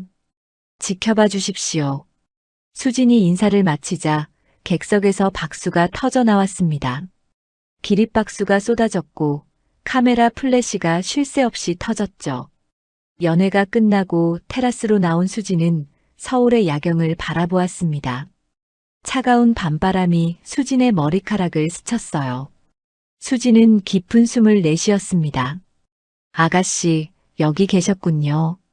태주가 다가오며 말했습니다. 태주의 손에는 샴페인 잔 2개가 들려 있었어요. 고생 많으셨어요. 태주가 샴페인 잔 하나를 수진에게 건넸습니다. 수진이 잔을 받아들며 미소 지었습니다. 태주 씨야말로요. 태주 씨 없었으면 오늘 이 자리도 없었을 거예요. 수진의 목소리가 부드러웠습니다. 2 사람은 나란히 서서 야경을 바라보았습니다. 밤하늘에는 별이 총총히 박혀 있었고 서울의 불빛이 보석처럼 반짝이고 있었죠. 아가씨, 앞으로 더 힘든 일이 있을 수도 있어요. 태주가 조용히 말했습니다. 수진이 고개를 돌려 태주를 바라보았습니다. 알아요. 장 부회장이 가만히 있지 않겠죠. 수진의 목소리가 담담했습니다. 제가 끝까지 곁에서 지켜드릴게요. 태주가 수진의 눈을 똑바로 바라보며 말했습니다. 태주의 눈빛에는 진심이 담겨 있었어요. 수진의 심장이 두근거렸습니다. 수진은 얼른 고개를 돌려 야경을 바라보았죠. 고마워요, 태주 씨. 수진의 목소리가 작게 떨렸습니다. 밤바람이 두 사람 사이를 지나갔습니다. 테라스에는 은은한 음악 소리가 흘러나왔고 두 사람의 그림자가 길게 늘어져 있었죠. 백일잔치의 여운이 가시기도 전이었습니다. 새벽 3시 수진의 방문을 두드리는 소리가 요란하게 울렸어요. 수진이 잠결에 눈을 떴습니다. 아가씨, 큰일 났습니다. 태주의 다급한 목소리가 문 너머로 들려왔죠. 수진이 황급히 가운을 걸치고 문을 열었습니다. 태주의 얼굴이 창백하게 질려 있었어요. 회장님 병세가 급격히 악화되셨습니다. 지금 병원으로 가셔야 해요. 태주의 목소리가 떨렸습니다. 수진의 심장이 철렁 내려앉았습니다. 수진은 아이를 가정부에게 맡기고 태주와 함께 병원으로 달려갔어요. 병원에 도착했을 때 중환자실 앞은 이미 어수선했습니다. 의사와 간호사들이 분주하게 오가고 있었죠. 수진이 중환자실 문을 열고 들어가려는데 의사가 고개를 저었습니다. 죄송합니다. 회장님께서 방금. 의사의 말이 채 끝나기도 전에 수진의 무릎이 꺾였습니다. 바닥에 털썩 주저앉은 수진의 눈에서 눈물이 쏟아졌어요. 할아버지, 할아버지. 수진의 울부짖음이 복도에 울려 퍼졌습니다. 겨우 2달이었습니다. 할아버지와 함께한 시간이 고작 2달이었어요. 이제 막 가족이 생겼다고 기뻐했는데 그 행복이 이렇게 짧을 줄은 몰랐죠. 태주가 수진의 어깨를 부축했습니다. 태주의 눈에도 눈물이 고여 있었어요. 아가씨, 힘내세요. 회장님이 지켜보고 계실 겁니다. 태주가 떨리는 목소리로 말했습니다. 빈소가 차려졌습니다. 수진은 상복을 입고 빈소를 지키려 했어요. 하지만 빈소에 도착한 수진 앞을 장 부회장이 가로막았습니다. 어딜 들어가려고? 장 부회장이 차갑게 말했습니다. 장 부회장의 눈빛이 날카롭게 빛나고 있었죠. 할아버지 빈소인데요. 당연히 제가 지켜야죠. 수진이 똑바로 장 부회장을 쳐다보며 말했습니다. 장 부회장이 코웃음을 쳤습니다. 누가 너더러 손녀래? 상복 벗어. 장 부회장이 손을 들어 수진의 상복깃을 잡아당겼습니다. 뭐 하시는 거예요? 수진이 뒤로 물러서며 소리쳤습니다. 장 부회장이 경호원들에게 손짓했어요. 장 부회장 휘하의 경호원 4명이 수진의 앞을 막아섰습니다. 이 여자를 빈소에 들이지 마라. 조문객 접근도 차단해. 장 부회장이 명령했습니다. 수진은 믿을 수 없다는 표정으로 장 부회장을 바라보았습니다. 할아버지가 돌아가신 지 몇 시간도 안 됐는데 이런 일이 벌어지다니요. 태주가 앞으로 나서려 했지만 장 부회장의 경호원들이 태주의 앞을 막았어요. 강 실장, 자네도 이 사기꾼 편인가? 장 부회장이 비웃으며 말했습니다. 사기꾼이라니요. 그게 무슨 말씀이십니까? 태주가 이를 악물며 물었습니다.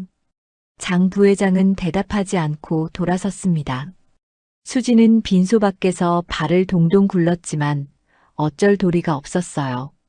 장례 기간 동안 장 부회장은 치밀하게 움직였습니다. 장 부회장은 의료진을 매수하여 사망 진단 시각을 조작했어요. 수진이 병원에 도착하기 전에 이미 회장이 숨을 거둔 것으로 기록을 바꿨죠. 더 끔찍한 일은 그 다음에 벌어졌습니다. 장 부회장은 수진 몰래 장 회장의 시신을 화장장으로 보내버렸어요. 뭐라고요? 할아버지 시신을 화장했다고요? 수진이 비명에 가까운 소리를 질렀습니다. 이미 끝났어. 유골은 납골당에 안치됐고 장 부회장이 담담하게 말했습니다. 수진의 다리에 힘이 풀렸습니다. 할아버지의 마지막 모습조차 보지 못하다니요. 수진은 바닥에 주저앉아 소리 없이 울었습니다. 발인이 끝나자마자 장 부회장은 긴급 이사회를 소집했습니다. 태경그룹 본사 대회의실에 이사진이 모두 모였어요. 수진과 태주도 자리에 앉았습니다. 장 부회장이 회의실 맨 앞에 서서 서류 봉투를 들어보였습니다. 여러분, 형님께서 임종 직전에 남기신 유언장입니다. 장 부회장이 엄숙한 표정으로 말했습니다. 변호사가 봉투를 열고 유언장을 낭독하기 시작했어요. 본인 장철호는 태경그룹의 경영권과 지분 전량을 동생인 장철민에게 승계한다. 수진의 얼굴이 새하얗게 질렸습니다. 유언장 어디에도 수진의 이름은 없었어요. 잠깐만요. 할아버지가 저를 상속녀로 세우겠다고 하셨어요. 이건 조작이에요. 수진이 자리에서 벌떡 일어나며 소리쳤습니다. 장 부회장이 차갑게 웃었습니다. 조작? 조작을 한 건 너잖아. 장 부회장이 또 다른 서류를 꺼내 들었어요. 이건 친자 감정 검사 결과지야. 한수진은 우리 형님의 친손녀가 아니다. 장 부회장의 선언에 회의실이 술렁였습니다. 그럴 리가 없어요. 유전자 검사 결과가 있다고요. 수진이 목소리를 높였습니다. 그 검사 결과가 조작된 거지. 너와 강태주가 짜고 흉터까지 위조해서 형님을 속인 거야. 장 부회장이 손가락으로 수진을 가리키며 말했습니다. 수진의 몸이 부들부들 떨렸습니다. 이건 완전히 뒤집어 씌우기였어요. 재검사를 하면 되잖아요. 할아버지 유골로 검사하면. 수진이 외쳤습니다. 장 부회장이 고개를 저었습니다. 안타깝게도 형님 시신은 이미 화장됐어. 네가 서둘러 화장해버렸잖아. 장 부회장이 능청스럽게 말했습니다. 수진은 말문이 막혔습니다. 화장을 지시한 건 장 부회장이면서 그 책임을 자신에게 뒤집어 씌우다니요. 그때 회의실 문이 열리고 변호사 한 명이 들어왔습니다. 변호사는 태블릿을 들고 있었어요. 잠시 뉴스를 보시죠. 변호사가 태블릿을 켜자 화면에 민석의 얼굴이 나타났습니다. 구치소에서 인터뷰하는 영상이었어요. 한수진은 평소에도 거짓말을 일삼는 여자였습니다. 재벌 손녀 행세를 하기 위해 저를 이용했어요. 저는 피해자입니다. 민석의 목소리가 회의실에 울려 퍼졌습니다. 수진은 믿을 수 없다는 표정으로 화면을 바라보았습니다. 민석이 구치소에서 저런 인터뷰를 했다니요. 장 부회장이 민석을 매수한 것이 분명했어요. 이사들이 수군거리기 시작했습니다. 저 여자가 진짜 사기꾼이었어? 회장님이 속으셨던 거야? 이사들의 시선이 차갑게 변했어요. 장 부회장이 손뼉을 쳤습니다. 자, 이제 다들 아셨죠? 한수진과 강태주는 희대의 사기꾼입니다. 당장 이 사기꾼들을 내쫓고 법적 책임을 묻겠습니다. 장 부회장이 선언했습니다. 검찰의 횡령 및 사문서 위조 혐의로 고발할 것입니다. 경호원, 저 둘을 끌어내라. 장 부회장이 명령했습니다. 경호원들이 수진과 태주의 양팔을 잡았어요. 수진이 발버둥 쳤지만 소용없었습니다. 놓으세요. 저는 사기꾼이 아니에요. 수진이 외쳤습니다. 하지만 이사들은 고개를 돌렸고 경호원들은 수진을 회의실 밖으로 끌어냈어요. 수진과 태주는 본사 건물 밖으로 내쫓겼습니다. 건물 앞에는 이미 기자들이 몰려 있었습니다. 누군가 기자들에게 제보한 것이 분명했죠. 한수진 씨, 가짜 손녀라는 게 사실입니까? 사기극이었던 겁니까? 기자들의 질문이 빗발쳤습니다. 플래시가 눈을 찔렀고 마이크가 얼굴 앞으로 쏟아졌어요. 태주가 수진을 감싸며 기자들을 해치고 나갔습니다. 두 사람은 간신히 차에 올라탔어요. 차 안에서 수진은 손으로 얼굴을 감싸고 울었습니다. 어깨가 들썩였고 숨 넘어가는 소리가 새어나왔죠. 어떻게 이럴 수가 있어요. 할아버지가 돌아가시자마자 이런 일이. 수진의 목소리가 갈라졌습니다. 태주가 수진의 등을 쓸어주며 말했습니다.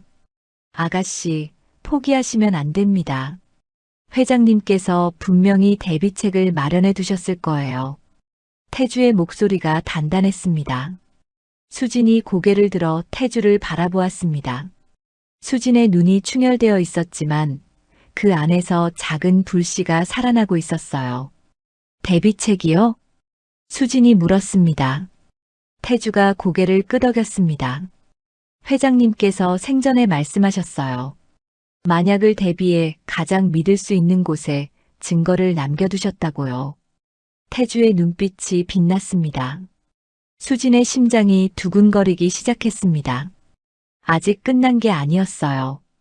태주가 수진의 손을 꼭 잡았습니다. 회장님 본가 서재에 비밀 금고가 있습니다. 회장님께서 저에게만 말씀해 주셨어요. 태주의 목소리가 낮게 울렸습니다. 수진의 눈이 커졌습니다. 비밀 금고요? 네, 회장님께서 생전에 동생분을 믿지 못하셨어요. 만약의 사태에 대비해 중요한 증거들을 그곳에 보관해 두셨다고 하셨죠. 태주가 설명했습니다. 수진의 가슴에 희망의 불씨가 타올랐습니다. 아직 끝난 게 아니었어요. 그럼 지금 당장 가요. 수진이 말했습니다. 태주가 고개를 저었습니다. 문제가 있어요. 본가 저택은 이미 장 부회장이 장악했습니다. 사설 용역들이 2중 3중으로 포위하고 있어요. 태주의 얼굴이 어두워졌습니다. 수진은 창밖을 바라보았습니다. 밤하늘에 구름이 낮게 깔려 있었고 가로등 불빛이 희미하게 반짝이고 있었죠. 쉽지 않은 상황이었습니다. 방법이 없을까요? 수진이 물었습니다. 태주가 잠시 생각에 잠겼습니다. 태주의 미간에 주름이 잡혔다가 펴졌어요. 한 가지 방법이 있긴 합니다. 위험하지만요. 태주가 조심스럽게 말했습니다. 뭔데요? 수진이 다급하게 물었습니다. 제가 미끼가 되겠습니다. 정문으로 차를 몰고 들어가서 용역들의 주의를 끌게요. 그 틈을 타서 아가씨가 뒷문 쪽 배수구를 통해 잠입하시는 겁니다. 태주가 설명했습니다. 수진의 얼굴이 굳어졌습니다. 태주 씨가 다치면 어떡해요? 그건 안 돼요. 수진이 고개를 저었습니다. 태주가 수진의 눈을 똑바로 바라보았습니다. 태주의 눈빛이 단호했어요. 아가씨, 이 방법밖에 없어요. 증거를 찾지 못하면 아가씨는 사기꾼으로 낙인 찍혀 감옥에 가게 됩니다. 그건 절대 안 됩니다. 태주의 목소리가 떨렸습니다. 수진은 태주의 눈을 바라보았습니다. 태주의 눈에는 걱정과 결애, 그리고 다른 감정이 뒤섞여 있었어요. 수진은 그 감정이 무엇인지 알 것 같았습니다. 태주 씨, 수진이 말했습니다.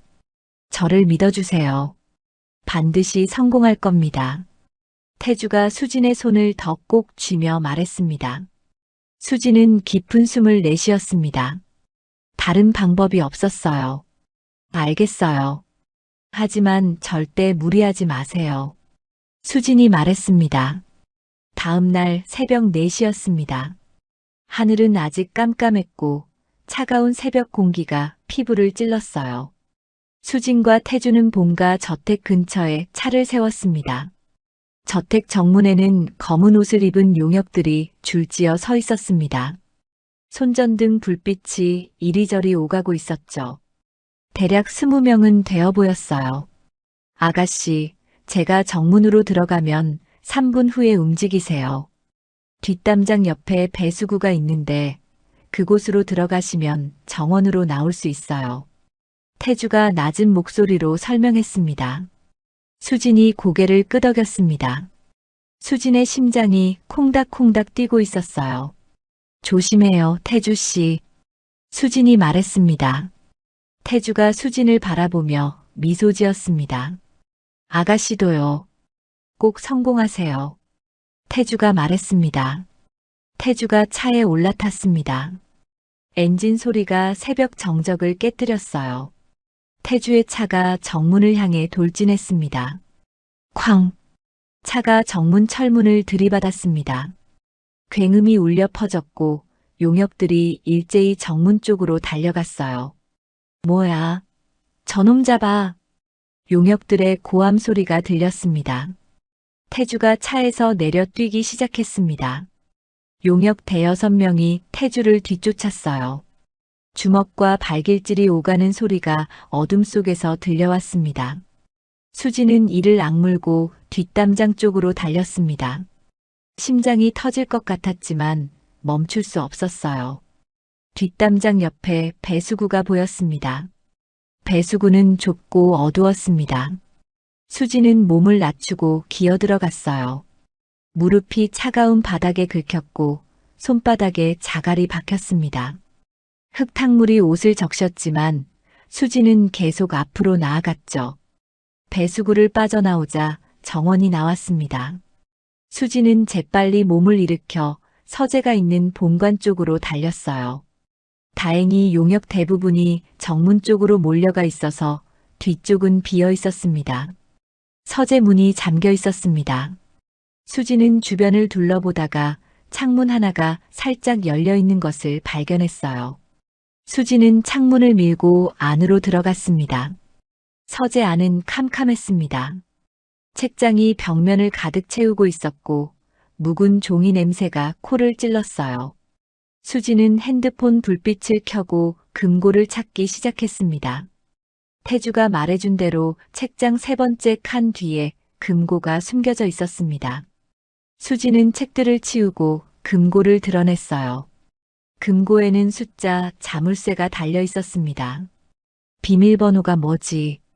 수진이 중얼거렸습니다. 수지는 잠시 생각에 잠겼습니다. 할아버지가 가장 소중하게 여기는 것이 뭘까요? 문득 할아버지가 했던 말이 떠올랐어요. 수진아, 내 생일이 언제더라? 3월 15일, 내가 평생 잊지 못할 날이지. 수지는 떨리는 손으로 315를 눌렀습니다. 철컥. 금고 문이 열렸습니다. 수진의 심장이 멈추는 것 같았어요. 금고 안에는 서류 봉투와 USB 하나가 들어 있었습니다. 수진이 서류 봉투를 열었습니다. 첫 번째 서류는 유전자 검사 결과지 원본이었어요. 장 회장의 친필 서명과 병원 직인이 찍혀 있었습니다. 결과는 99.9% 일치였죠. 두 번째 서류는 유 원장이었습니다. 장 부회장이 공개한 것과는 완전히 다른 내용이었어요. 본인 장처로는 태경그룹의 경영권과 지분 전량을 친손녀 한수진에게 승계한다. 수진의 눈에 눈물이 고였습니다. 할아버지가 자신을 위해 모든 것을 준비해 두셨던 거예요. 바로 그때 서재 문이 쿵쿵 울렸습니다. 안에 누구 있어? 문 열어. 용역들의 고함 소리가 들렸습니다. 수진의 얼굴이 새하얗게 질렸습니다. 탈출구가 막혔어요. 쾅쾅쾅. 문이 흔들리기 시작했습니다. 곧 부서질 것 같았죠. 수지는 재빨리 핸드폰을 꺼냈습니다. SNS 앱을 열고 라이브 방송 버튼을 눌렀어요. 화면에 빨간 불이 들어왔습니다. 안녕하세요, 한수진입니다. 수진의 목소리가 떨렸지만 또렷했습니다. 접속자 수가 순식간에 올라가기 시작했습니다. 100명, 1000명, 10,000명. 새벽이었지만 사람들이 몰려들었어요. 저는 지금 태경그룹 본가 서재에 있습니다. 장 부회장이 숨기려 했던 진실을 공개하겠습니다. 수진이 카메라 앞에 서류를 들어 보였습니다. 이것은 할아버지께서 남기신 진짜 유전자 검사 결과지입니다. 저는 장 회장님의 친손녀가 맞습니다. 수진의 목소리가 단단해졌습니다. 접속자 수가 10만을 넘어섰습니다. 댓글이 폭주하기 시작했어요. 수진이 USB를 핸드폰에 연결했습니다. USB 안에 있던 음성 파일이 재생되었어요. 내 동생 철민이가 탐욕에 눈이 멀었다. 내가 죽고 나면 수진이를 해칠 것이 뻔하다. 이 녹음을 남긴다. 장 회장의 목소리가 라이브 방송을 통해 전 세계로 퍼져나갔습니다. 철민이가 수십 년간 회사 자금을 빼돌려 비자금을 만들었다. 장부는 이 USB에 모두 담겨 있다. 장 회장의 육성이 계속 흘러나왔습니다. 서재 문이 쾅 하고 부서졌습니다. 용역들이 안으로 쏟아져 들어왔어요. 전현 잡아. 용역이 소리쳤습니다. 하지만 수지는 카메라를 들고 계속 방송했습니다. 지금 보시는 것처럼 장 부회장이 보낸 용역들이 저를 막으려 하고 있습니다. 하지만 진실은 이미 공개되었습니다. 수진의 목소리가 높아졌습니다. 접속자 수가 50만을 넘어섰습니다. 실시간 검색어 1위에 수진의 이름이 올랐어요. 바로 그때 사이렌 소리가 들려왔습니다. 경찰차 여러 대가 저택으로 들어오고 있었죠. 누군가 방송을 보고 신고한 것이 분명했습니다. 용역들이 당황하여 서로를 쳐다보았습니다. 철수해. 빨리. 용역 대장이 소리쳤습니다. 용역들이 우르르 도망치기 시작했어요. 수지는 그 자리에 털썩 주저앉았습니다. 다리에 힘이 풀렸어요. 하지만 수진의 입가에는 미소가 번지고 있었습니다. 감사합니다. 지켜봐 주셔서 감사합니다. 수진이 카메라를 향해 말했습니다. 접속자 수가 100만을 넘어섰습니다. 댓글창에는 수진을 응원하는 메시지가 폭주했어요. 그 시각 태경그룹 임시 주주총회장에서 승리를 확신하며 연설하던 장 부회장은 비서가 내민 태블릿 화면을 보았습니다. 화면에는 수진의 라이브 방송이 재생되고 있었어요. 장 부회장의 얼굴이 일그러졌습니다. 장 부회장의 손이 부들부들 떨렸어요. 이게 무슨... 장 부회장이 더듬거렸습니다. 주주들이 웅성거리기 시작했습니다. 장 부회장을 바라보는 눈빛이 차갑게 변했어요. 장 부회장의 다리에 힘이 풀렸습니다. 장 부회장은 단상 위에서 무릎을 꿇듯 주저앉았어요. 모든 것이 끝났습니다. 경찰 특공대가 서재 문을 열고 들어왔습니다. 수지는 바닥에 주저앉은 채 거친 숨을 내쉬고 있었어요. 무릎은 까져 있었고 손바닥에는 자갈에 긁힌 상처가 나 있었죠. 한수진 씨 맞으십니까? 괜찮으세요? 경찰이 수진에게 다가오며 물었습니다. 수진이 고개를 끄덕였습니다. 네, 괜찮아요. 태주 씨는요? 강태주 씨는 어디 있어요? 수진이 다급하게 물었습니다. 경찰이 무전기로 확인하더니 대답했어요. 정문 쪽에서 발견했습니다. 부상을 입으셨지만 생명에는 지장이 없다고 합니다. 수진의 눈에 눈물이 고였습니다. 태주가 무사하다는 말에 가슴을 쓸어내렸어요. 경찰의 부축을 받으며 서재를 나온 수진은 정원에서 태주를 발견했습니다. 태주의 얼굴에는 멍이 들어 있었고 입술이 터져 피가 흘러내리고 있었어요. 하지만 태주는 수진을 보자마자 환하게 웃었습니다. 아가씨, 성공하셨군요. 태주가 말했습니다. 수진이 태주에게 달려갔습니다. 수진은 아무 말 없이 태주를 꼭 안았어요. 태주의 몸에서 흙냄새와 피냄새가 났지만 수진은 개의치 않았습니다. 고마워요. 정말 고마워요, 태주 씨. 수진의 목소리가 떨렸습니다. 태주가 수진의 등을 토닥이며 말했어요. 제가 할 일을 했을 뿐입니다. 태주의 목소리가 부드러웠습니다. 그 시각 주주총회장에서는 장 부회장이 현장에서 긴급 체포되었습니다. 횡령, 사문서 위조, 유언장 조작, 증거인멸 등 혐의가 줄줄이 적용되었죠. 장 부회장은 수갑을 찬 채 기자들의 플래시 세례를 받으며 끌려나갔습니다. 나는 억울하다. 이건 음모야. 장 부회장이 소리쳤지만 아무도 귀 기울이지 않았어요. 구치소에 있던 민석에게도 추가 혐의가 적용되었습니다. 장 부회장의 사주를 받고 거짓 인터뷰를 한 것이 위증 및 공갈 미수에 해당했죠. 민석의 형량은 대폭 늘어나게 되었습니다. 감방 동기들은 민석을 손가락질하며 비웃었어요. 야, 너 그 뉴스에 나온 놈이지? 조강 지쳐버리고 재벌한테 붙으려다 쪽박 찬 놈. 감방 동기가 비아냥거렸습니다. 민석은 구석에 웅크린 채 아무 말도 하지 못했어요. 한때 수진을 바닥에 내동댕이 치려 했던 그 오만함은 온데간데 없이 사라져 있었습니다. 일주일 후 태경그룹 임시 주주총회가 다시 열렸습니다. 이번에는 수진이 단상 위에 섰어요. 수진은 단정한 검정 정장을 입고 있었고 머리는 깔끔하게 뒤로 묶여 있었습니다. 주주 여러분, 그동안 혼란을 드려 죄송합니다. 수진이 또렷한 목소리로 말했습니다. 주주들이 조용히 수진을 바라보았어요. 불과 일주일 전만 해도 수진을 사기꾼이라며 손가락질하던 사람들이었죠. 저는 오늘 이 자리에서 장 부회장 라인의 부패 이사 5명을 해임할 것을 제안합니다. 수진이 서류를 들어보이며 말했습니다. 이사들 사이에서 웅성거림이 일었어요. 수진이 이름을 부른 5명의 얼굴이 새하얗게 질렸습니다. 이분들은 장 부회장과 함께 회사 자금을 빼돌리고 비자금을 조성하는 데 가담했습니다.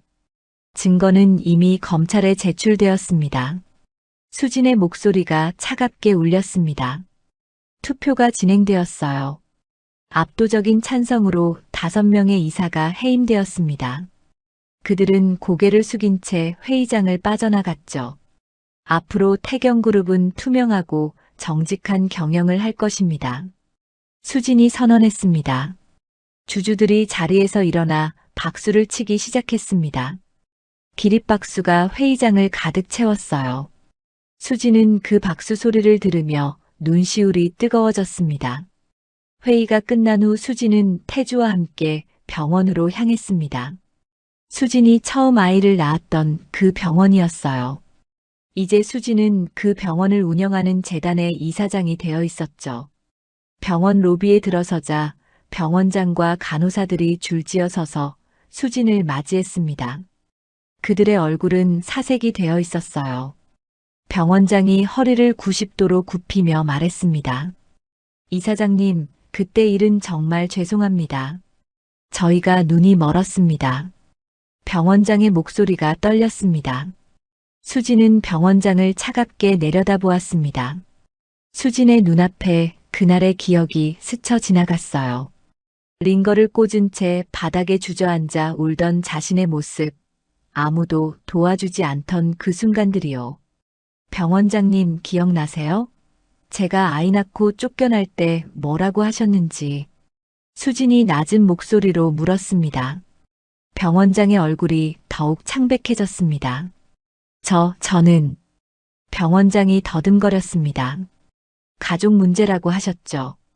신경 쓰지 말라고 하셨잖아요. 수진의 목소리가 서늘하게 울렸습니다. 병원장이 무릎을 꿇으려 했습니다. 하지만 수진이 손을 들어 막았어요. 무릎 꿇지 마세요. 보기 싫으니까요. 수진이 말했습니다. 수진이 태주를 돌아보며 말했어요. 환자를 돈으로 보는 의료진은 필요 없습니다. 징계위원회 회부해 주세요. 수진의 목소리는 담담했지만 단호했습니다. 병원장의 얼굴이 일그러졌어요. 간호사들도 고개를 숙인 채 부들부들 떨고 있었습니다. 수진은 더 이상 그들을 쳐다보지 않고 병원을 나섰습니다. 병원 밖으로 나온 수진은 깊은 숨을 내쉬었어요. 가슴 속에 응어리져 있던 무언가가 조금씩 풀리는 느낌이었습니다. 1년이 지났습니다. 태경그룹 창립 기념 파티가 성대하게 열렸어요. 화려한 샹들리에 아래 정재계 인사 수백 명이 모여들었습니다. 파티장 입구에서 웅성거림이 일었습니다. 수진이 태주의 손을 잡고 등장했거든요. 수진은 순백의 드레스를 입고 있었고 목에는 다이아몬드 목걸이가 빛나고 있었습니다. 태주는 검정 턱시도를 입고 수진의 옆에 서 있었어요. 오늘 이 자리를 빌려 한 가지 발표를 하겠습니다. 수진이 마이크를 잡고 말했습니다. 하객들이 조용해졌어요. 저는 오늘 강태주 씨와 결혼을 발표합니다. 수진이 미소 지으며 말했습니다. 파티장이 박수와 환호성으로 가득 찼어요. 플래시가 터지고 축하 인사가 쏟아졌습니다. 수진과 태주가 서로 반지를 교환했습니다. 태주가 수진의 손을 잡으며 말했어요. 평생 곁에서 지켜드리겠습니다. 태주의 눈에 눈물이 그렁그렁 맺혀 있었습니다. 나도요. 수진이 태주의 눈을 바라보며 말했습니다. 바로 그때 아장아장 걸어오는 작은 발소리가 들렸습니다. 첫 돌을 맞은 딸아이가 두 팔을 벌리고 수진에게 다가오고 있었어요. 엄마. 아이가 옹알이를 했습니다. 수진이 아이를 번쩍 안아 올렸어요. 태주가 두 사람을 품에 안았습니다. 세 사람은 카메라 플래시 속에서 환하게 웃었습니다. 며칠 후 수진은 장 회장의 묘소를 찾았습니다. 묘소 주변에는 가을 단풍이 붉게 물들어 있었어요.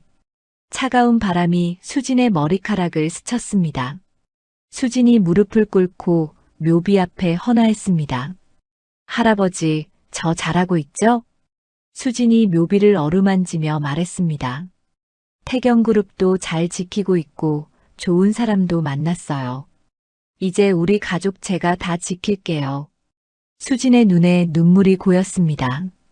태주가 다가와 수진의 어깨에 우산을 씌워주었어요. 어느새 하늘에서 가랑비가 내리기 시작했죠. 아가씨, 아니 이제 수진 씨라고 불러도 될까요? 태주가 조심스럽게 물었습니다.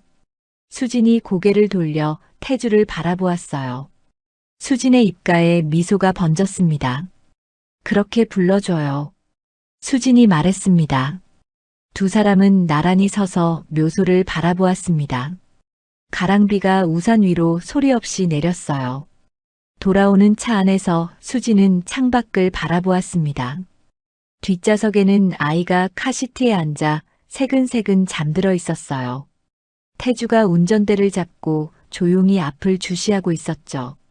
수진은 지난 1년을 돌아보았습니다. 병원 바닥에 주저앉아 울던 그날, 할아버지를 만나던 그 순간, 민석과 말순에게 복수하던 그날, 장 부회장과의 싸움에서 이기던 그 밤. 숨 가쁘게 달려온 시간들이었어요.